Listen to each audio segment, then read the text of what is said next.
ñu ngi leen di nuyu di leen jaajëfal yéen ñi suivre chaîne bi di Xalaat TV ñu leen di dalalaat ci seen jàngatu bés bi.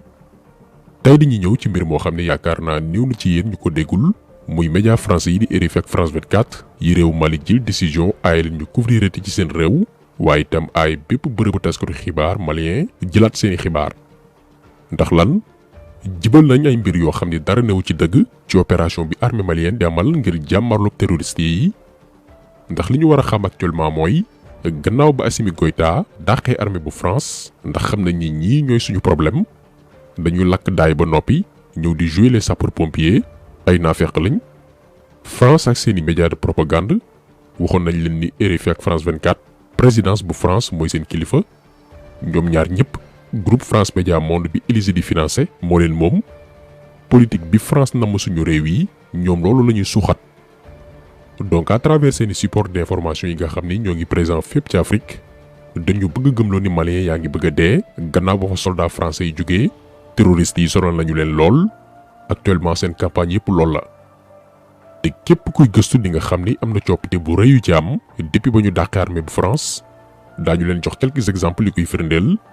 bilan wu armée malienne diggante bi fa France jógee ngir ñu bari comprendre naka la médias yi dangereux ci manipulation ak jibal xibaar yu wérul. te malheureusement ñun Sénégal par exemple suñu këru taskatu xibaar yi bu ñuy joxe information ci Mali ci site RFI wala France 24 lañuy dem copier information bi digtal ko sénégalais bi nga xam ne dafay jàpp ni lii yëpp dëgg la. ba tax na ñu bëgg indi leeral ci fànn woowu mais aussi wan leen l'hypocrisie de l'Occident réewu nasaraan si ni ñu foowee. jamono ji ñuy wax ak yéen waa OTAN di mbootaay bi bu ñoom France États-Unis et consorts fexe nañ ba censurer dagg bu mu jokkalante bi dox suñu digganteeg mboolem média boo xam ne Russie nga bàyyi ko day joxe information boo xam ni dafa arranger Vladimir Poutine. liñ ci jublu mooy li xew dëggantaan diggante Russie ak Ukraine lii ñun daan ci ñëwaat nga bañ koo xam. ñoom ñooy tëgg seeni information comme niñ ko bëggee jaaree ko ci seeni média te faaw loolu nga war a gëm par force ndax bloqué nañ yenn këru taskatu xibaar yu Russie moo xam télévision. rajo site internet ba ci yenn chaîne YouTube yi ngir bañ nga am ñaari version yu bokkul xalaatal sa bopp maanaam gannaaw boo dégloo RFI France 24 The Times CNN ak yeneen médias occidentaux ba noppi nga daagu ndànk ci médias russes yi xool foofee la fa nekk daal di comparer li yenu maanaam déet. jamono yii xañ nañ ñu loolu noonu à moins que nga connecté wu ci beneen monde virtuel bu ñu naan la darknet foofu moo ëpp liberté ëpp itam protection. donc est-ce que yéen a gis seen paradoxe bi occidentaux yi fexe nañ ba bloqué mboole médias russes yi nga xam ne li ñuy wax arrangé wu leen mais barki démb ba Assimi Goïta dàqee RFI ak France 24 ndax jibal xibaar yu wérul déglu leen li Macron wax. Je condamne avec la plus grande fermeté cette décision qui me semble totalement contraire aux valeurs. Je pense que cette décision est grave, elle est prise par une transition qui, je le rappelle, est le fruit de 2 coups d'État. Et j'en appelle à la CEDEAO, l'organisation régionale, et à l'Union africaine pour prendre les décisions qui conviennent et que la France appuiera, comme nous l'avons fait à chaque fois qu'ils ont pris leurs responsabilités, pour que, à la fois, les violences, et on le voit bien, la fermeture, le déni de l'information et du droit des journalistes à librement informer, puissent cesser. Emmanuel Macron nee na dafay ñaawlu xañ bi ñu xañ malien yi ak ñeneen jot ay xibaar muy seen àq ak yelleef gannaaw ba ñu suspendre RFI ak France 24.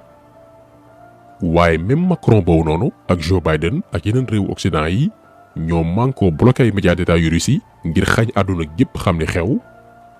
donc kuy wóor ñu foo rek jàppal ñi France mooy dëkk bi gën a naafeq ci àdduna bi lii leeral bu ndaw la bu ñu bëggoon def laataa ñuy avancer. ngir ñu faire très attention ci réew yu mel nii ak lépp lu tàq ci ñoom.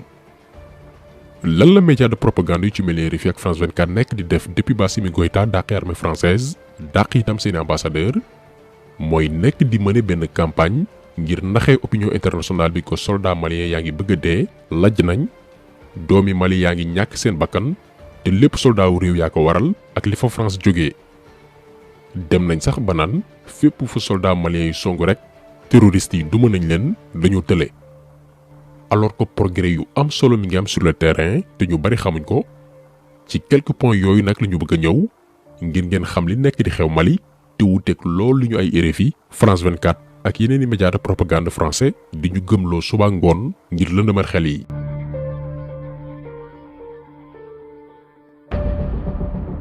bi France di engagé wu Mali entre 2012 et 2013 ngir nee nañ yaay dañuy xeex wàllum terrorisme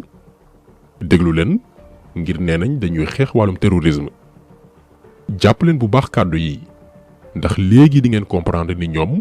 dooleel fitna ndekete moo leen taxoon jóg ngir mën a exploiter richesse bi nekk ci Mali de manière anarchique maanaam mu leer la ni suuf si am na or fer zircon wala beneen ressource naturelle nga créer fa tension encercler ko wër ndomba zone boobu noonu ne bu fa kenn dem di exploiter ay tonnes de richesse frauduleusement te doo am contrat d'exploitation doo fay impôt ni redevance doo respecter la RSE muy wàllum social bi la warloog dëkk bi nga exploité. li France di rëy làmmiñ yépp naan dépensé nañ ay milliards biir Mali ngir xeex wàllum terrorisme bañ fay ñëw entre 2012 et 2013 300 villages ñetti téeméeri dëkk le terroriste yi tegoon loxo. France nekk fa 2012 2013 ba 2021 bi ñu jël décision dàq leen terroristes yi romb na ñetti téeméeri villages yi ñu teg loxo samp fa seen makkaan yegg ba ci 16000 villages fukk ak juróom benn junni village terroristes yi récupéré nañ ko diggante bi fa France nekkee maanaam ci juróom-ñeenti at yi fa soldats français yi def suufu Mali yi terroristes yi occupé woon dafa multiplier wu par ay centaines kon ñi lan moo fa newoon seen njariñ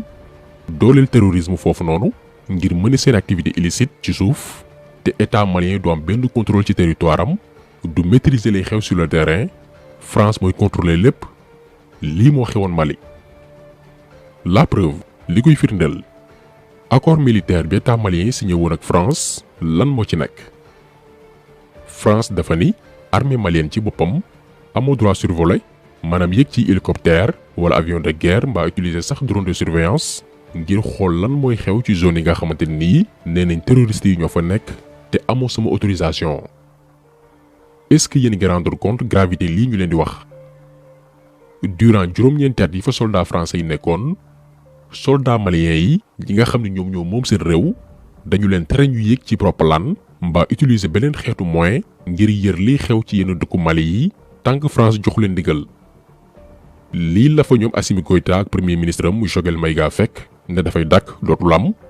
suñu réew kenn duñu ci wutal sens interdit naan ñu fii ak fii ngeen di survoler déet. bi transition bi soxlaa document boobu noonu accord militaire boobu lee Macron dafa lànk ne du ko joxe transition bi ñoo def seeni pexe ba am document original bi nga xam ni Ibrahima Boubacar Keïta bàyyiwu ko woon ci palais bi bàyyiwuñ ko woon ministère de la défense bàyyiwuñ ko woon ministère bi nga xam ne mooy ceeti wàllum bitim réew dañ ko doon nëbb. L'original est en France. Quand nous on en a eu besoin récemment, c'est sur le site du Sénat français qu'on a trouvé. Parce que nous voulons relire les accords déséquilibrés qui font de nous un État qui ne peut même pas survoler son territoire sans autorisation de la France. Ces accords, nous les avons relis. Ça fait partie des choses pour lesquelles ils montent le monde contre nous. Je préfère le redire. Nous avons relis ces accords, le gouvernement qui est là aujourd'hui, et on les a envoyés. Vous croyez qu'on va rester dans ça? Ce gouvernement qui est en place, avec le colonel Assimi Goïta à la tête, a décidé que nous n'allons plus demander d'autorisation à qui que ce soit pour survoler notre territoire. lii moo xewoon Mali kuy def nag ba noppi bañ ko la surveiller di xool li ngay def c'est parce que say pexe jubul te effectivement loolu moo tax bi fa France di ñëw terroristes yi ñetti téeméeri village dong la ñu occupé woon mooy lu neexoon réglé mais bañ fa defee juróom-ñeenti at daanaka lu jege fukki at terroristes yi jugeen nañ ci ñetti téeméeri village yeggi ba ci 16000 villages fukk ak juróom benn junni dëkk loolu li muy tekki mooy ndekk ñoom ñoo doon dooleel terrorisme bi mooy la stratégie de créer des problèmes pour trouver des solutions xam ba sab taal ba noppi lépp di boy nga indi ndox naan da ngay fay mbir yi alors que lu ji njaak yow a waaye ba transition bu Mali demee ba comprendre loolu lépp ba dàq leen ne leen jël leen seeni bagages ngeen abal ñu ñoom Assimi Goïta ci ñeenti weer jàpp leen ñeenti weer gannaaw ba ñu dàqee soldats français yi ngir jël seen destin en main bi ñu jël ndogal boobu noonu wax nañ ko léegi terroristes yi occupé woon nañ 16000 villages lii mooy bilan bi France bàyyi woon gannaaw bañ fa defee daanaka lu jege fukki at moment bii ñuy wax ak yéen transition malienne bi récupéré na 12000 villages fukk ak ñaari junni dëkk yoo xam ni ci loxoy terroristes yi la nekkoon ci ñeenti weer 4000 ñeenti junni dëkk ñoo des yu ñu war a récupérer te buñ leen mayee temps ñu daal di koy régler lii mooy bilan Assimi Goïta ci wàllum sécurité au Mali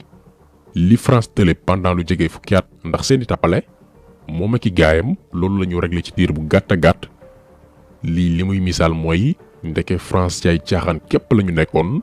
jàmm Mali taxu leen woon jóg ndax li ñu yoroon ci moyen armée malienne tey yoru ko te def nañ ay résultats ci diir bu gàtt résultats yi nag di am sur le terrain RFI France 24 ak yeneen médias de propagande français yi duñ la ko mës a wax parce que bëgguñ ñun ñu xam ni Mali mi ngi ci yoonu jël indépendance am rocceeku ci mbuumu njaam te Mali bu soppeekoo benn virus lay doon buy law ci dëkk yu ko wër moo xam Sénégal Guinée ak yeneen réew yi nga xamante ni France moo leen colonisé woon mooy raw mbasum Covid-19 mbaa printemps arabe ndax dañuy gëm ni sëgëm Mali moo tàqalikook France ba yegg fii ñun tamit war nañ ko mën a def pour éviter nag influence boobu noonu dañuy nëbb yenn xibaar yi li ñuy gëm la mooy terroriste yaa ngi sonal soldats maliens yi gannaaw bu ñu dàqee France alors que loolu lépp amul guerre mënul ñàkk ay victimes forcément am nay soldats maliens yu faatu mais tendance actuelle bi mooy armée malienne li mu réalisé ci résultat ci ay weer kot France ma fa nekkoon juróom-ñeenti at def ko te seeni médias dañuy nëbb dëgg boobu noonu ñoom ñoo ngi dans la manipulation de masse ak la désinformation kon dàq bi leen Assimi Goïta dàq wareef la ndax baaxuñ ci kër baaxuñ ci àll réew mu tàkk ñoo ko taal kon taxaseelu bi tey loolu woon ñu ngi leen di gërëm di leen jaajëfal di leen di daje incha allah beneen yoon ci beneen jàngat jaa ngeen jëf